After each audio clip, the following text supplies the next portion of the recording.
ജില്ലാ പഞ്ചായത്ത് വെള്ളമുണ്ട ഡിവിഷൻ ആഭിമുഖ്യത്തിൽ ഡിവിഷൻ പരിധിയിലെ പോലീസ് കേഡറ്റ് പരിശീലനം പൂർത്തിയാക്കിയ SPC ചാർജുള്ള പോലീസ് ഉദ്യോഗസ്ഥരെയും പരിശീലനം പൂർത്തിയാക്കിയ വിദ്യാർത്ഥികളെയും വയനാട് ജില്ലാ പഞ്ചായത്ത് ക്ഷേമകാര്യ കമ്മിറ്റി ചെയർമാൻ ജുനൈദ് കൈപ്പാനയുടെ നേതൃത്വത്തിൽ ആദരിച്ചു.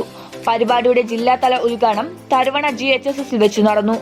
ഇത്തവണ SPC പരിശീലനം പൂർത്തിയാക്കിയ വെള്ളമുണ്ട ഡിവിഷൻ പരിധിയിലെ മുഴുവൻ വിദ്യാർത്ഥികൾക്കുള്ള പുസ്തകോപഹാരവും SPC ചാർജുള്ള പോലീസ് ഉദ്യോഗസ്ഥർക്കും അധ്യാപകർക്കും വേണ്ടിയുള്ള ഗ്രാമാന്തര പത്രവും വസ്ത്രങ്ങളും നൽകിയാണ് ജുനൈദ് കൈപ്പാനെ ആദരിച്ചത്.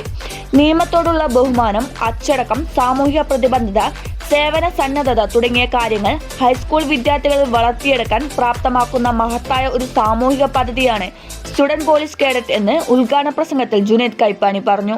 ചടങ്ങിൽ PTA president Ashraf MK, HM Musthafa, Preethi K, Muhammad Ali KA, Jamsheena TK, Rasheed C, Sandhya V, Noufal K തുടങ്ങിയവർ പ്രസംഗിച്ചു. ന്യൂസ് 1 വെള്ളമുണ്ട.